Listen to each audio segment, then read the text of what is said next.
Liverpool 3-0. Corner taken quickly, Origi!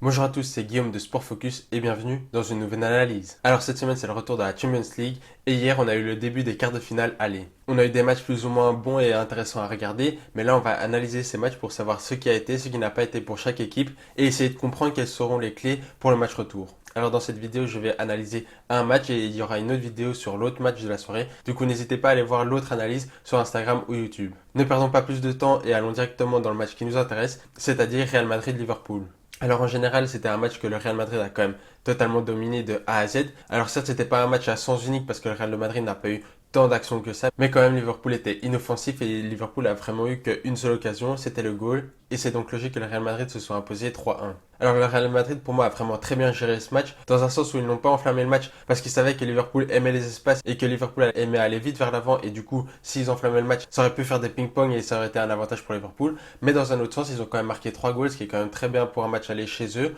et ils ont quand même fait une grosse différence avec 2 buts d'écart. Et ensuite tactiquement ils ont été très forts, comme je l'ai dit ils n'ont pas voulu emballer ce match et en plus de ça ils ont donné très peu d'espace à Liverpool parce que lorsqu'ils n'avaient pas la balle il y avait une ligne de 5 et une ligne de 4 avec les attaquants gauche et droit qui redescendaient très bas pour former ces grosses lignes et du coup ça donnait très peu d'espace à Liverpool et lorsqu'ils avaient la balle leur tactique a aussi été très bonne. En effet lorsqu'ils voulaient relancer proprement, un des mieux décrocher un peu pour revenir près des défenseurs pour que les deux latéraux puissent monter, du coup il y avait quand même 3 joueurs derrière mais les deux latéraux qui faisaient très mal à ce Liverpool là et après on a vu que Kroos avec son coup de pied de génie et ben il peut vraiment délivrer des caviars et c'est ça qui a mené aux 2 premiers goals du Real Madrid et au final sur le plan physique ils ont aussi très bien tenu. En effet on sait que Liverpool est quand même une équipe physique qui court beaucoup, bah là le Real Madrid a tenu le choc comme au milieu de terrain où Modric, Kroos et Casemiro ont vraiment bouché tous les trous de Liverpool. Ils ont mis un pressing intelligent, surtout en début de partie où ils étaient quand même vachement hauts pour un peu étouffer ce Liverpool. Et après, au fil de la rencontre, vu qu'ils gagnaient, ben, ils sont un peu plus descendus. Et du coup, je pense vraiment que le message de Zidane, c'était les premiers défenseurs, ce sont les attaquants. Et que certes, on n'a pas nos défenseurs parce qu'ils n'avaient pas Varane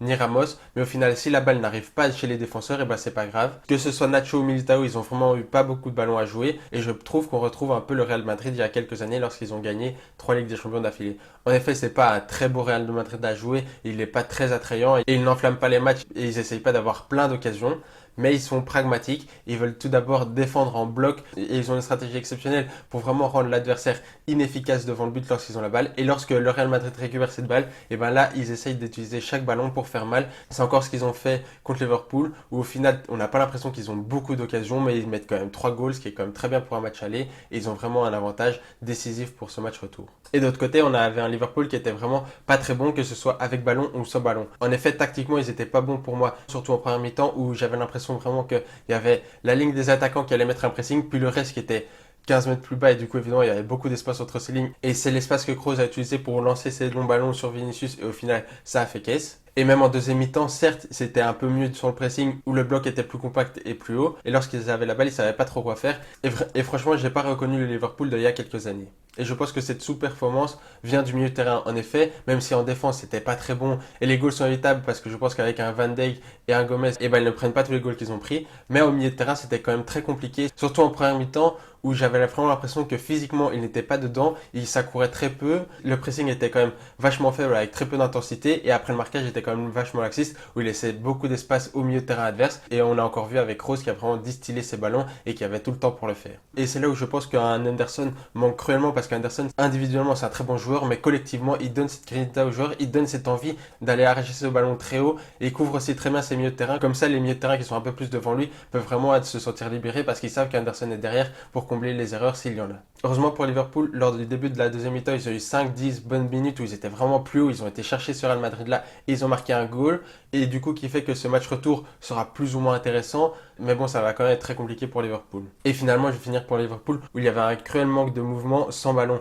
En effet lorsque Liverpool était en possession de balle, et bah celui qui avait la balle avait quand même très peu de possibilités parce que tous les joueurs autour de lui, j'avais l'impression qu'ils regardaient le porteur de balle et qu'ils ne faisaient aucun appel et du coup à ce niveau là c'est quand même très compliqué de faire mal à un adversaire lorsque les joueurs qui n'ont pas la balle ne font pas d'appel et ne se rendent pas disponibles. Et un petit exemple très parlant pour ça, ce sont les remises en touche. En effet, pour le Real Madrid, les remises en touche étaient normales, ça allait plus ou moins vite. Mais plusieurs fois, Liverpool a mis beaucoup de temps pour faire des remises en touche parce que simplement, il n'y avait pas d'appel de balle. Et du coup, celui qui avait la balle et qui devait faire la remise en touche n'avait aucune solution parce que le Real Madrid était bien positionné et les joueurs de Liverpool étaient trop statiques. Donc pour le match retour, évidemment, le Real Madrid part avec un large avantage et je pense que le Real Madrid va se qualifier parce que ce Liverpool-là était vraiment très faible. Alors certes c'est à Anfield et on sait que Liverpool a déjà fait des remontadas, notamment pour le FC Barcelone, du coup ils sont capables de le refaire, mais je pense que là le Real Madrid a beaucoup plus d'expérience, ils savent que ça va être très compliqué d'aller à Anfield, en plus il n'y aura pas les supporters pour porter ce Liverpool là, et du coup je pense que ça va être plus facile pour le Real Madrid, et je pense vraiment que la clé pour ce Real Madrid là ce sera de ne pas prendre un goal très rapidement pour donner l'espoir à Liverpool. En effet Liverpool a besoin que, entre guillemets, de 2-0